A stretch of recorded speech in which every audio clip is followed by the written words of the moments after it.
Funding for this special Frontline series is provided by this station and other public television stations nationwide, and by the Corporation for Public Broadcasting. Tonight on Frontline, turmoil in South Africa. An unprecedented five-part series explores over 300 years of segregation, repression, and white domination. I practiced apartheid, I lived apartheid, and I enjoyed apartheid. Last summer, a band of white Afrikaners left South Africa for an extraordinary confrontation with exiled black rebels. We are here in the process of building a new nation, a nation of South Africans. What does this meeting of old enemies tell us about the future of South Africa? You can't reform apartheid. You've got to scrap it. History in the making on Part 5 of Apartheid.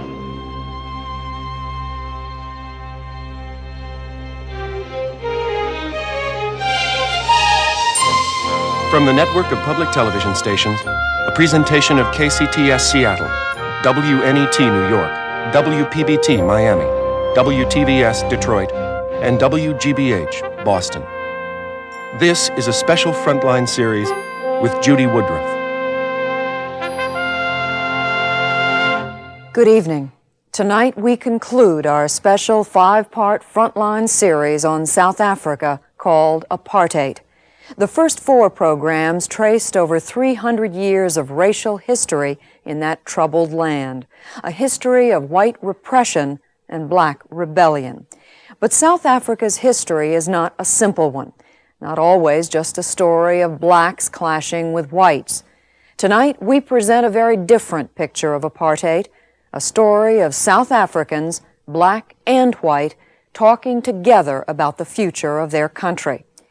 In recent years, there have been several meetings, most of them organized in secret, between white South Africans, businessmen and intellectuals, and the outlawed African National Congress, the leading anti-apartheid organization regarded by many blacks as a kind of government in exile for a future South Africa.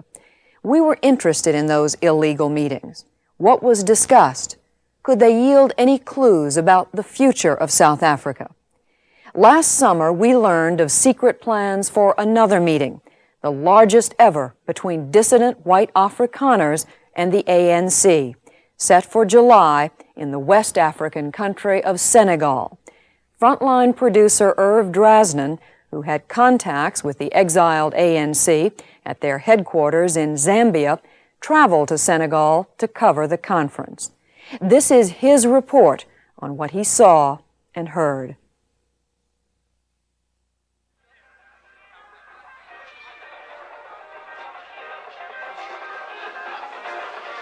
Dakar, the capital of Senegal, on the northwest coast of Africa.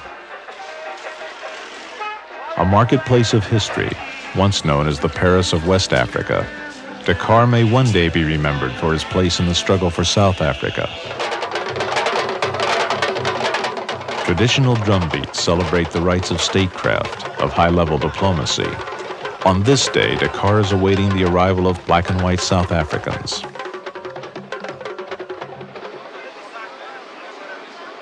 These are travelers from the last enclave of white power on a black-ruled continent, members of South Africa's white tribe, Afrikaners. For most of them, it's a journey into the unknown, to places they've never been, to hold forbidden talks with an outlawed opposition they've never met, the African National Congress, the ANC. They're not sure what South Africa would be like if it's governed by the ANC. I mean, this is why they've come to talk. They've come to try and find out what it's all about. And in that sense, if they are convinced, or let me put it this way, if the ANC can convince them that there's a future beyond apartheid for them in an ANC South Africa, they will not be afraid of it. Certainly not. Among them are academics and clergy, professionals and politicians, an intellectual cross-section of Afrikanerdom that has no first-hand knowledge of the ANC or its leaders.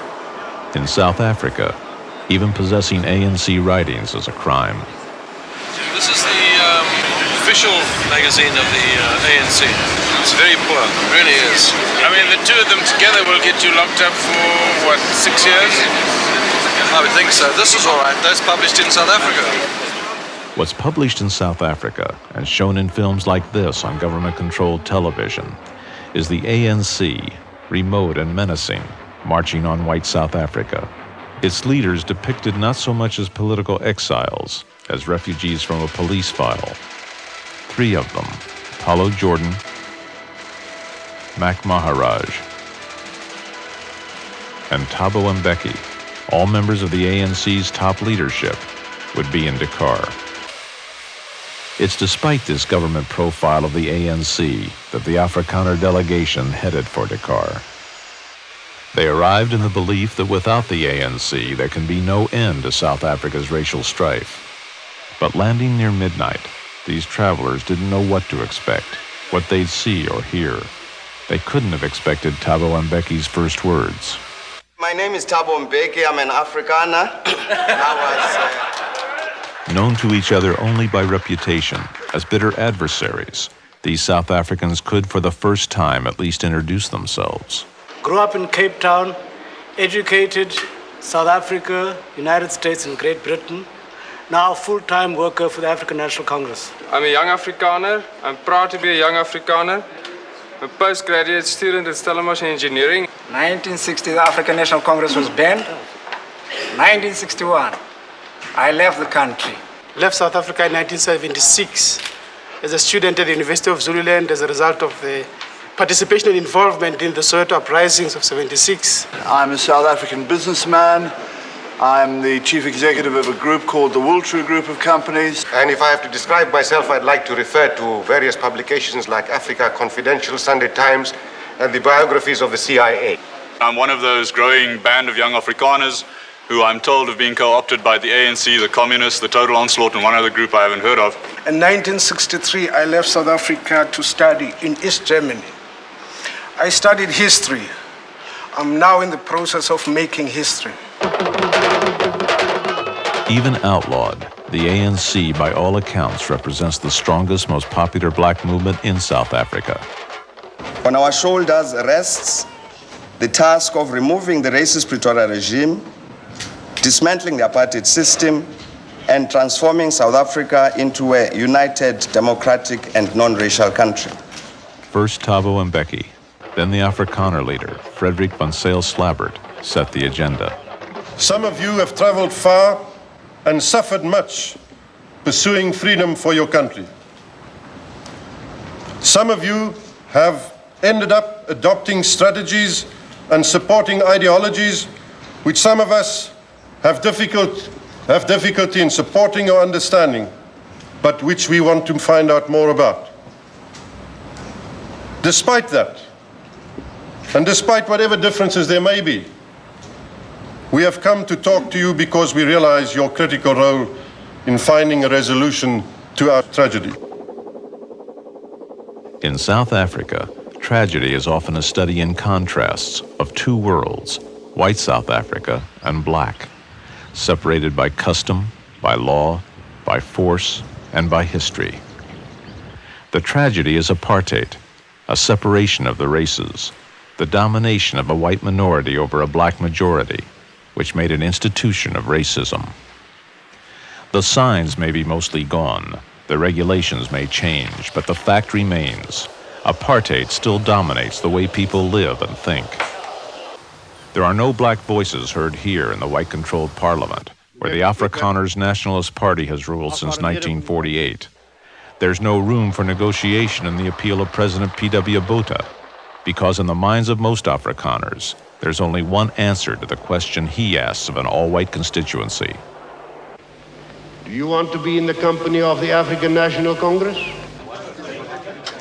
To get this far, to be in the company of the African National Congress, these white South Africans have defied their government and misled families and friends about their destination and purpose.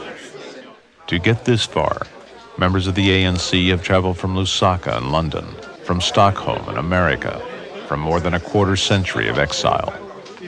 The fortunes of history which drove them apart have brought them together, for what in South Africa would be an illegal gathering, punishable by law. Their mission, begun in secret for reasons of security, was carried on in secret for reasons of diplomacy. The formal meetings were closed to the press. Starting with the daily news briefings, we began to learn what happened when antagonists from a country so deeply divided gathered in a room to discuss their future. Where did they begin?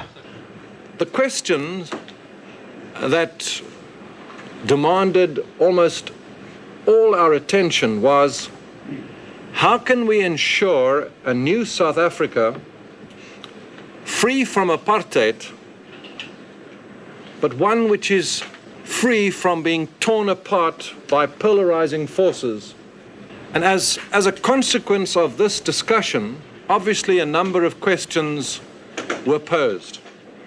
Is there a place in a new South Africa for the maintenance, preservation of minority rights? What is the distinction between rights and privileges? Now a critical issue was not black rights under white rule, but the rights of the minority, of whites, in a future South Africa. We are not willing to make any concessions to their desire for special privileges, special rights, or to their racist prejudices. We cannot concede those. That is not acceptable to us. But as for their right to live in South Africa, it is enshrined in the very preamble of the Freedom Charter. South Africa belongs to all who live in it, black and white. For South Africans, it was a change of course. Afrikaners looking to the ANC for answers. We found there are questions on our adhering to the armed struggle. There are questions as to whether we are prepared to entertain a negotiated solution. There are questions with regards to our efforts to unify all democratic forces in our country who are opposing the apartheid system. Serious questions. The questions and the need for answers couldn't be confined to a meeting room or press conference. A tour of local industry became simply another place for them to talk, but a place for us to overhear the give and take, to collect fragments of the debate and its intensity. That in a armed struggle, you don't just claim victory one day. You go and you get a liberated zone. For most of them, ANC and Afrikaner alike, it was their first opportunity to confront one another, face to face. Whatever answers we give you may not necessarily be the absolute answers in relation to the general concerns of our own people. You get a point? A negotiated settlement is taking place in so many diverse ways throughout the world. So many diverse. Somebody says to us, can you declare a truce? Two leading Afrikaner intellectuals, Andre de Toy and Herman Hilome, had heard of the ANC's Mac Maharaj, but never from him directly. But what PW wants to say to us, first you lay down your arms and I keep my arms in operation. That's saying he's not interested in it. That is... And what needs to be said is that people need to say to him, both are, you don't want it. You are not serious. You cannot put this condition. It's not a necessary condition. Here you have the white people cocooned in a certain position of fear. Psychologically, it's extremely difficult for them to get out of it. And now, when you start talking about the real... Two South African lawyers discussing politics, not something they could talk about in South Africa, not to each other. And you tell them it could be a multi-party state, there must be democracy, there must be majority, and that sort of thing. They will ask you... Free press, freedom of association... They will ask you very straightforward questions like, would you permit white people to form an exclusive white party? Would you permit white people to form white schools if they finance it themselves? No. No. White private schools, you're saying, that sort of thing. This is it. No. In other words, you see, that's an apartheid prescription. White residential areas, white schools, white churches, and so on. We are here in the process of building a new nation, a nation of South Africans. We really feel that it would be very arrogant for us to say it is going to be exactly like this. We would like the people of South Africa to themselves define what they want. And this can't, Once the foundations are right for that sort of conversation. Absolutely, but the expectation seems to be that we have this kind of blueprint, we've all got it down mathematically, this one will move this way. We don't. For instance, what will happen to the house that you live in today, which your parents spent money to build? Is the state going to take it? No, man, why take it? Why take it? We're not going to go into South Africa and say, whites, get out of the beautiful houses, go into the townships because the townships were built by your own government. This is not going to happen. This is not going to happen at all. Why to own 3 or 4 houses? You see the difficulty that we have. have. That problem will have to be resolved again in discussion by the people themselves, including the whites. They had come intending to talk about strategies for changing South Africa, about future political and economic structures. But first they had to learn to talk to each other. For Afrikaners especially, it was an unfamiliar role, a search for common ground. The challenge that comes back to them is, well, if you accept that the future has to be a non-racial democracy, and that means that it involves the majority of people, how do you become part in the struggle for that majority to get to that democracy? I think this is the challenge that faces these people, and that's what they're talking about, and that's why there's a certain agony involved in the whole thing for them as well. The major theme that I see all the time is still an ingrained, I think, fear that the blacks would do to us what we've done to them. That we are not willing to trust and accept the fundamental non-racial nature of the black philosophy. And so what is being spoken about is, but how do we convince the people back home? And I think very often they want to project it to the people back home, and very often saying, how do I convince myself that I can trust you? It seems to me that where the ANC has, in my eyes, to prove itself, is whether it is prepared to allow right of dissent, right of opposition within the democratic opposition at this stage. And that's where the question of precisely what the role of the ANC in relation to other groupings, what the critical issues are there. Have they satisfied you on that point? I don't think entirely. I think that we can go back to South Africa and that we have got a certain space for moving and defining our own objectives, but that we will go back with unresolved anxieties about just where the ANC's position is. Is it possible to come away someday with a situation that everyone can live with, Afrikaner and ANC? I hope so, but I don't think so. I sometimes get very pessimistic about, especially when I hear the ANC speak.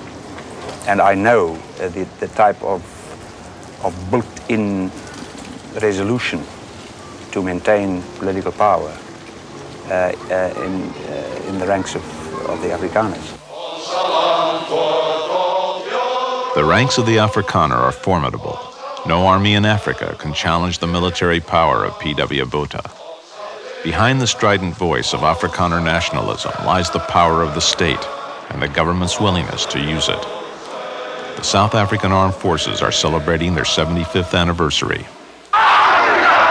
It's no small irony that it's also the 75th anniversary of the African National Congress, the oldest black nationalist movement in Africa. For its first 50 years, the ANC sought nonviolent change through peaceful protest, demonstrations, and petitions. The government responded with force, then by banning the ANC and sending many of its leaders to prison. That's the historical perspective of those who were there and who were imprisoned and who came to Dakar, like Mac Maharaj. And yet, when you confront the question and they say, the armed struggle, could you suspend it? It'll make it easier to mobilize people. And you say, wait, let us show you how we have sought for a negotiated solution when we did not use armed struggle. When we used our millions to go to prison voluntarily, 8,500 went in the Defiance campaign. We had the Freedom Charter formulated. We invited even the Nationalist Party. We wrote letters to the Prime Minister, each Prime Minister at the time, saying we are launching this campaign, we have this grievance, and they ignored us. The ANC's response was the armed struggle, aimed first at strategic targets. Inevitably, the violence has spread, violence that often seems impossible for either the ANC or the government to control. In the Afrikaner view of history, they fought the British for their political and cultural rights, and they would fight again to preserve them, even if against other South Africans. There's no escaping the violence and its consequences, not in South Africa, not more than half a continent away, in Dakar. The causes of violence and who's to blame were a major issue here, an issue the government of South Africa would like to make an ideological battle as well. Those who haven't met the ANC, those who have relied, who have depended on what the regime says about the ANC, they think they know that the ANC is an organization of killers, anti-white, murderers, controlled by some cunning, scheming, ruthless Moscow, KGB, somebody. And they believe that. One of the first questions that was asked from the white delegation was the relationship between the communist and African nationalist factions within the ANC. Again, to my own perspective, it was answered adequately in that, historically speaking, the so-called South African Communist Party, and you must understand the word communist and communism in the South African context is an extraordinarily flexible terminology. Anything that is for non-racialism has historically been quoted as being communist. The question of communism isn't new to South African politics. The government has long used it to discredit opposition to apartheid. The ANC has long acknowledged its alliance with the South African Communist Party in the fight to end apartheid. This is an alliance where both organizations are independent. The Communist Party, from the point of view of the ANC, has committed itself to our aims enshrined in the Freedom Charter. It has done so, in our view, without any hidden agenda, because it has said that it is interested in the achievement and realization of the Freedom Charter, because it believes that this will create the conditions for the people to be mobilized by the Communist Party in order to build a socialist society. But they are committed to that stop with us. How's that going to play back home? It's one of the more difficult ones. We've been bombarded with so much indoctrination, most of it coming from America, by the way, about the real face of Marxism and the real face of the communists. I mean, you can just never trust them. I mean, of course, these guys, this is the argument. I know, I'm going to go back then. I think my argument will be, go and talk to these guys and look at them. Do they look like communists? Do they talk like communists? Get to know them. Maybe they're Marxists. Maybe they believe in Marxist analysis. No skin off my nose. I'm scared, and what South Africa should really be scared of is Soviet imperialism or whatever. And I mean, these guys, that's outrageous. They're not into that. The delegates moved from issue to issue, from place to place, the social occasions becoming as important as the formal discussions.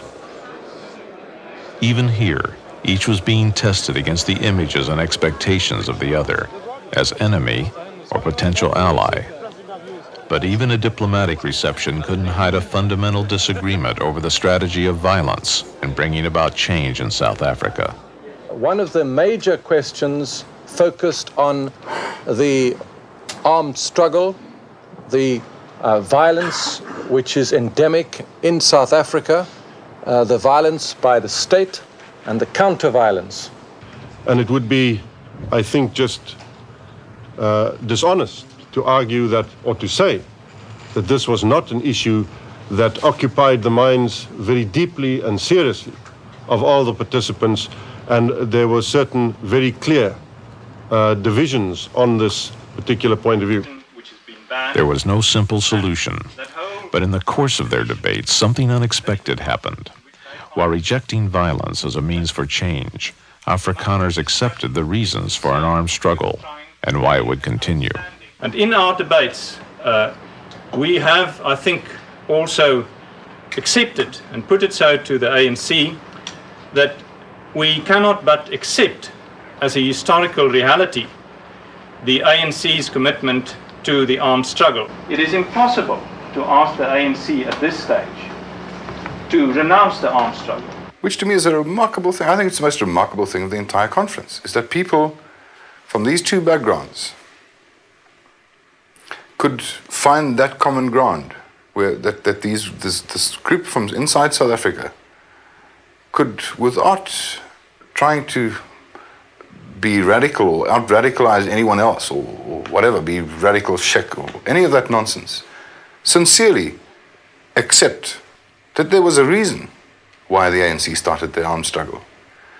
And there is probably, I think, for most of the guys, a realization that it would be unrealistic for the ANC to end off the armed struggle straight away with no counter-performance on the other side. That I found was amazing. So that was the most explosive issue, and it didn't explode. It's not a question of that we have won them over to become armed combatants or to join the ANC. But I think that they have begun to understand what drives a black man to struggle. What sort of commitment underlies it? What determination underlies it? What does it mean when you address yourself to the question of freedom? What price freedom? The group listened to and closely questioned perspectives, goals, strategies and tactics of the ANC. The main area of concern arose over the ANC's resolve to maintain and intensify the armed struggle. And in a joint communique, the Dakar Declaration, the ANC agreed that armed struggle was not the only way out. Conference unanimously expressed preference for a negotiated resolution of the South African question. Participants recognized that the attitude of those in power is the principal obstacle to progress in this regard. Before this final news conference ended, a sharp reminder of such obstacles, word of an assassination, reached Dakar and Thabo Mbeki. We've just been informed that a colleague of mine, a member of the National Executive Committee of the ANC, was killed in Swaziland on Wednesday. So I'm saying that death is part of the actuality of all the people who are here. And so when they say we're ready to act together, we're ready to meet again in order to reinforce this process of common action, different strategies, no doubt, but common action for a common goal, I think that's a very important action. What happened in Dakar wasn't a negotiation. Neither side had such a mandate. But there emerged something without which there can be no negotiation. I think more myths and misunderstandings had been exploded in the last 4 days than probably the last 3 decades in South Africa, on both sides. And I think people will be unrealistic to expect the ANC to move 10 steps to the right as from next week, or 50 Afrikaner delegates going back to Jan Smuts Airport and say Amandla Awetu. I mean, no, it's not the kind of stuff we're talking about. It's more subtle. It's far more important than that, I think. The close personal contact over so many days, under different circumstances, I think has convinced them that the ANC means what it says. Because clearly nobody could be on guard every day for 18 hours, for so many days, such that if you were deceiving them, nothing would slip out. And let me state my position clearly. I have not the slightest problem in Thabo Mbeki being Prime Minister of my country, or my President. I mean, I have problems with him as a person, but I have no problem in being Prime Minister. What had become important was not only the substance, but the spirit of the meeting. After 4 days in Dakar, the press left. We stayed to record a private meeting, unlike any that had ever taken place in front of cameras. Leaders of their delegations, Afrikaners and ANC, kept talking. What some of us are saying in this discussion is take what may be what has been called a quantum leap. Imagine yourself outside of these current processes of white politics. Yes. Now, imagine a situation where Van Zyl Slabbert stands, he joins the ANC. I hope one day he will do that. He joins the ANC and he stands as an ANC candidate in Waterkloof in Pretoria. He's white, he's Afrikaner, and he says to this constituency, we want a non-racial and a democratic South Africa. We want a South Africa where you'll have the right to use your Afrikaans language. You'll have the right to belong to the Dutch Reformed Church. Nobody's going to despise you. Nobody's going to nationalize your house. You'll have a situation where there'll be peace, where there will no longer be a need to put a policeman at every street corner, armed. That's the kind of future we want to build up. And here I stand representing this organization which says those things, vote for me. I think he would stand a very, very strong chance of being elected. What I'm thinking is, how do we get to at that stage? You know, it could be that you through various means, get the government to the negotiating table, and they say, okay, we form a government which is genuinely democratic. That could be. It could also be that it wouldn't come about that way, and that we could then see, but how can we then win acceptance for you coming into the country?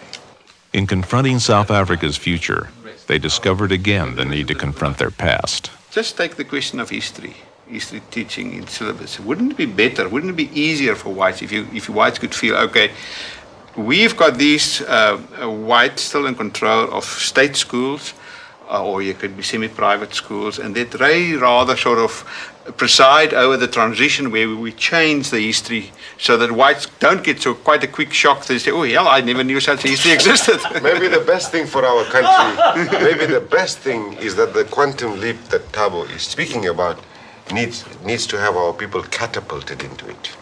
Herman, look, what has been wrong with South African history is not that all the heroes were white and all the villains are black. What was wrong with South African history is that it was falsified.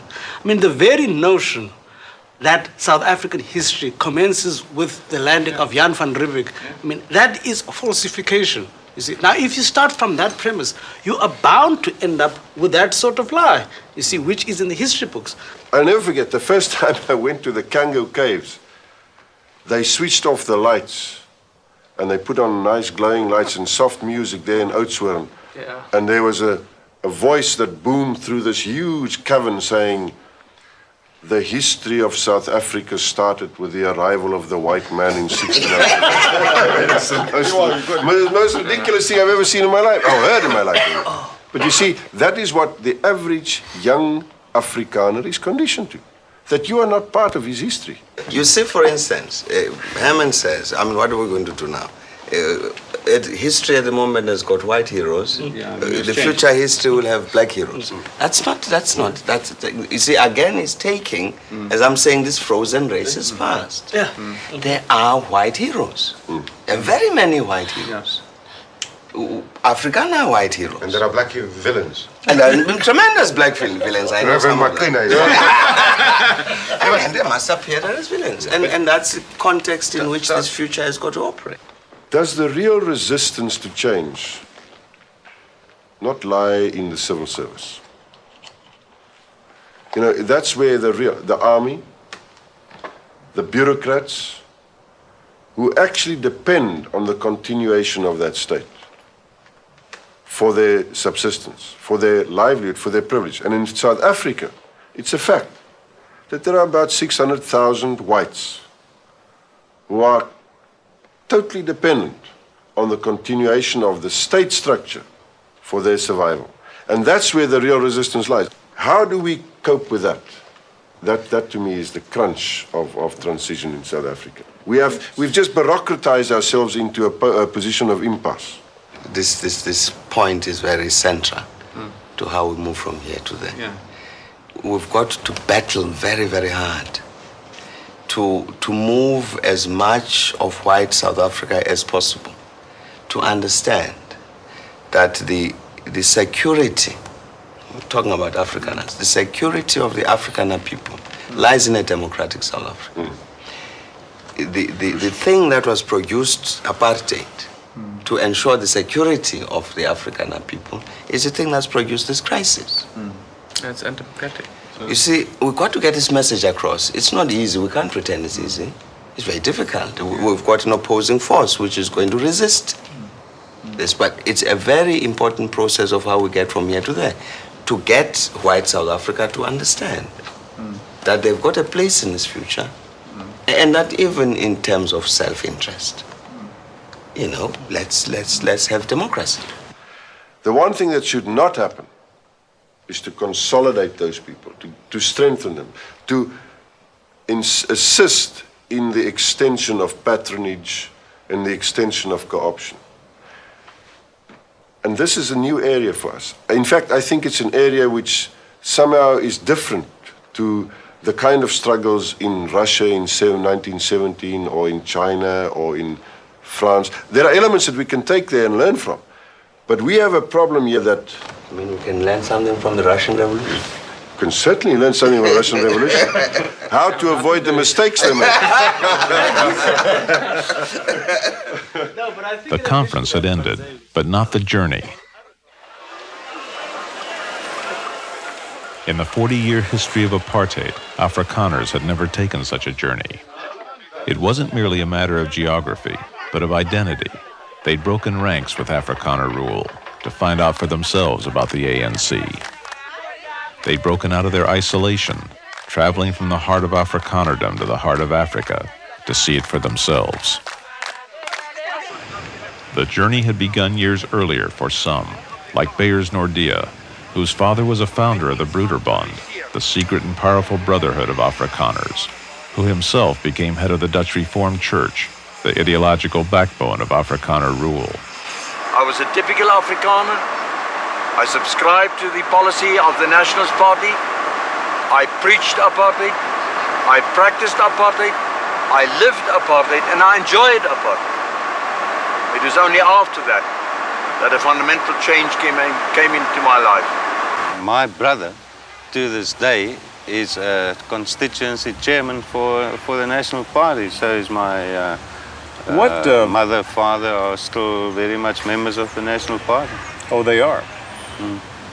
Yes, I didn't have a tradition of being in so-called white opposition. I lived the full catastrophe of Afrikaner nationalism. People like my father, people like my grandfather. My grandfather's actually a policeman. A very senior policeman. He was general. Have definite problems with discussing South African realities with communists and radicals and whatever. And you see, this is the problem with Afrikaners and with young white people.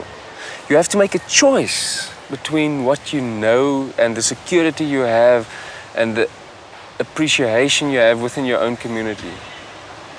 And you have to make a choice that would imply a choice of conscience. One Afrikaner who made that choice is Max du Preez, a journalist and still an Afrikaner. I don't want to suggest that the Afrikaners will have to stop being Afrikaners. I will never stop being an Afrikaner. I mean, my friends in the right wing would probably not agree with me. I think I'm a very good Afrikaner. I'll tell you about my impeccable credentials later. I mean, from the Boer War and the Great Trek right through. But they don't accept that. I think the Afrikaners, it's okay. Let them be a group. Let them be a group. I mean, there's nothing wrong. They've got a wonderful history, a history that I'm immensely proud of. Until, not too long ago, until the Anglo-Boer War. I mean, my people's history was like really something to be proud of. The language is one that I love with a passion. It is a stunningly beautiful, young, vibrant language. And incidentally, one in which you can preach revolution so beautifully.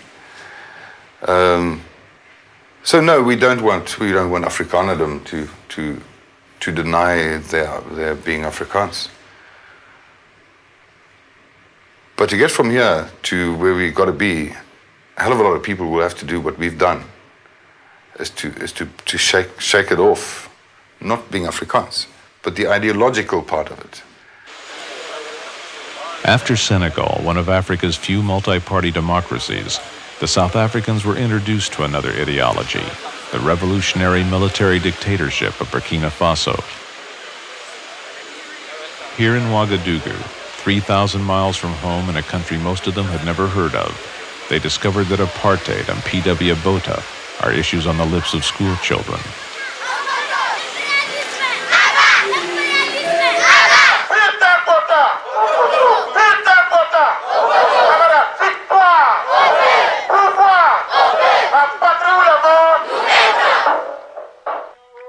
For any South African, there was cause for reflection in the equatorial heat of the world's third poorest country, about to have its fourth coup d'etat in 7 years.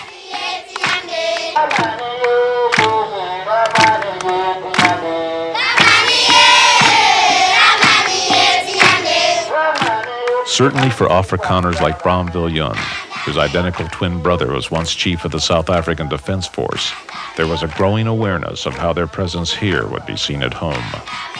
To the majority of Afrikaners at home, it amounts to high treason. It amounts to Afrikaners here coming, selling out the cause of the white man in South Africa, the cause of the Afrikaner culture and identity, so-called identity. This is what it will mean in South Africa, unfortunately.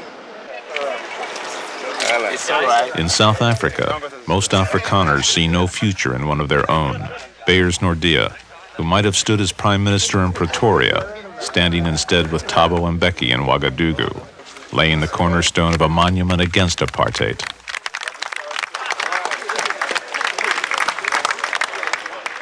Most Afrikaners take no comfort in white South Africans entering the gates of a presidential palace in the company of the ANC. For 10 days in 3 African countries, they were welcome where they had never been welcome, not by heads of state. It would be misleading to exaggerate the importance of these events, but in Africa as elsewhere, perceptions can mean as much as reality. Even the possible significance of a handshake from Jerry Rawlings, the leader of Ghana, wasn't lost on an Afrikaner thinking of home. We've all presented this as the Afrikaner ANC Summit. I'm not sure if that's true. It makes a nice copy though. But what is important is that the kids in the townships also saw it like that. They have this very, very dark future. Now, we've seen all over the world what people do who are desperate, who have no future. And this is what we've been seeing in South Africa. Senseless violence. I mean, what kind of person would put a tie around someone and burn him to death and laugh? And I mean, this is not trying to excuse the necklace. I mean, that's horrible. But I asked myself the question, how can nice people, ordinary kids, what drives them to do that kind of thing? It's hopelessness. It's just seeing no hope in the future. Maybe we helped a little bit to give them a little bit of hope, because they saw this is an Afrikaner ANC summit. A meeting in Accra, Ghana had the appearance of a summit, but the atmosphere of an open hearing on the politics of apartheid. Here, where 20 years earlier, African nations had considered a war of liberation against South Africa, the South Africans were met by a curious and critical audience. We like to call on the 2 delegations to try to address themselves to the suspicions that we have and the misgivings that we have of this meeting. We think that there is an attempt to play up what the media is calling liberalism as against revolution, which is demanded by the situation in South Africa. Side by side in this public forum, they were faced with the challenge of African skepticism. What I'd like to say from the point of view of the ANC is that we have no suspicions. There's a standard test, which we don't use it only for white people. There's a standard test that we use for anybody who says we're against apartheid. We say, act against it. Act against it.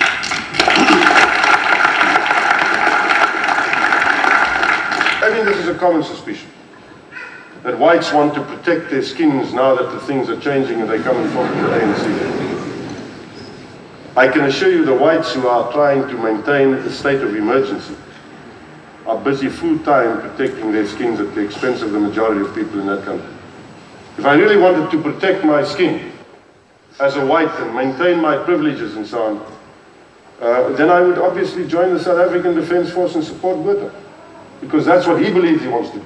We believe as whites that the only way you can participate in South Africa is to abandon racial domination, is to seek common cause with your fellow citizens there and build a new society.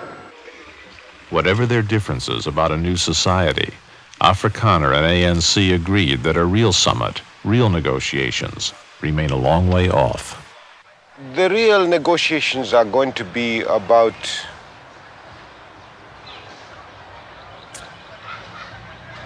first of all, a recognition that in the South African situation, no group which has been historically conditioned to see itself as a racial group or an ethnic group should ever have the space to dominate all the peoples of South Africa. Black or white. Black or white. It's about power. It's about central power. Who is going to call the shots in South Africa? That's why these guys in the ANC, and I truly go for that, say that there is no reforming apartheid, and it's impossible. You can't reform apartheid. You've got to scrap it. You've got to scrap it and share power. That's also become a South Africanism, which is not real. We don't want to share power in their sense. We want to share power in your sense, maybe. We want to really share power. We want to have the power in the hands of the majority of the people. And that's a process of allaying white fears. Which is black power. Which will be predominantly black, I suppose, yes. How do you allay white fears of black vengeance under majority rule in South Africa? In reality, I don't think this problem exists of white fears of black vengeance. In reality, I don't think it exists. Because white South Africa lives with black South Africa every day. They work together and they rub shoulders every day. And white South Africa knows very, very well that there isn't even an instinct among our people to slaughter white people. Occasionally, some crazy white person will say, watch out for your black maids, they might put poison in your tea. White South Africa doesn't believe it. Whatever white South Africa believes, the reaction to Dakar was a chorus of resistance, orchestrated by the far right of Afrikaner politics, the AWB, a response shared by many Afrikaners.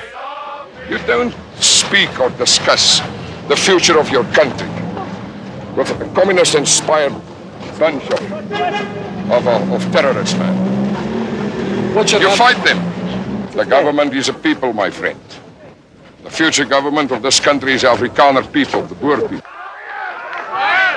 Awaiting the delegates in South Africa was a charge of treason, a clear sign that negotiations with Afrikaners in Pretoria aren't the same as talks with dissident Afrikaners in Dakar. After Dakar, the delegates would go their separate ways, back home or back into exile. But first they came here, to the island of Gorée. For some 200 years, millions of Africans were brought here, before being sent to the New World as slaves. With chains around the arms and the necks. Together, they stood in a place where slavery and apartheid are treated equally, a fact not lost on a historian who studied at the University of Wisconsin. We have always been hopeful that the struggle to abolish apartheid will not be as costly in human life as was the Civil War in the United States. But just as it required war to bring about the end of slavery in the States, if that's what it takes to bring about the end of apartheid, we have to do it, not because we want to, but because humanity requires that it be done. And of course, in the middle there used to be a heavy iron ball that the slave had to carry with him. For black and white South Africans, all of them dissidents, it was a place to reflect on where they'd been and on where they were headed, knowing full well the journey wasn't over yet. We are part of Africa. We should seek the fellowship of Africa. We should share in the hardships of Africa. We should bring about hope and not despair in Africa. Fellowship, but not apartheid. What will it take to get the majority of your fellow Afrikaners to share that belief and conviction with you? It will take time. It will take effort. It may take a form of Holocaust, and let's hope it's not going to be that. The South African government says it's going to step up its campaign against the ANC. The ANC says it will intensify the armed struggle. What happens next? Well, that's what will happen next. The ANC has to intensify the struggle, the armed struggle, the political struggle has to. And I think it's natural that the regime must hit back as hard as it can. I think it's clear we are into a continuing process of a sharpening confrontation. They had come as old enemies, looking for ways to turn confrontation into compromise, hoping to leave behind the legacy, if not the memories, of their past. We have come here not because we agree on everything. Our past histories have trapped us into misunderstandings and conflict. But we have come here in a sense to escape the worst of that history and to build on what is good in it. One of the phrases that I read in the slave quarters was a prayer. It said, "God, let my people who have suffered much be great." We have experienced some of the greatness of the people of Senegal who have transcended that past. I think the prayer of Gore should become the prayer also of South Africa.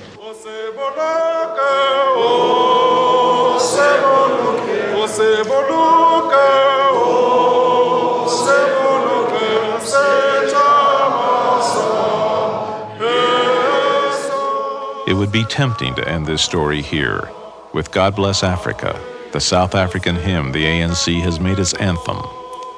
Dakar seemed an important break in the tragic history of South Africa, an affirmation that all South Africans share a common humanity as well as a common homeland.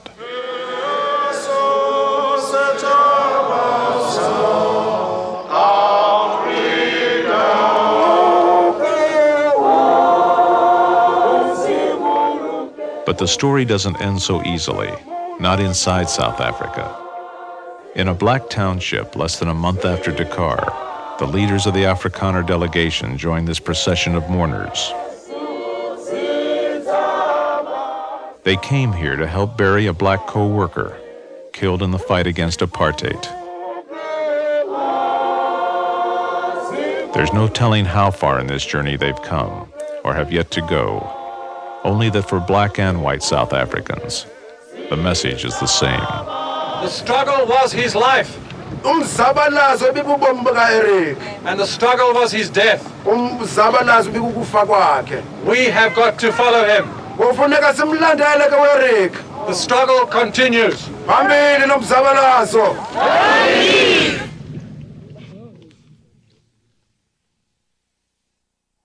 The meetings in Dakar made headlines in South Africa, but the Botha government denounced the Afrikaners who attended and then dismissed the importance of the talks. No one was surprised. The ANC members returned to exile, where they live under constant threat of attack by the South African government as they coordinate what they see as a continuous war of liberation in their homeland. The white Afrikaners flew back to South Africa, some to face anger and reprisals, bitter family fights, and lost jobs. For those who went to Senegal, black and white, the meetings were a dramatic personal journey of human contact and discovery. But these forbidden talks are not necessarily significant to South Africa's political future, except in one way. As the pressures increase inside the country, more whites may seek genuine exchanges to begin to talk substance and to look beyond the opening dialogue that took place off stage in Dakar. For whatever else happens, it is clear that one day South Africa will need leaders, black and white, who know what it takes to move beyond history and talk about the future. I'm Judy Woodruff. Good night.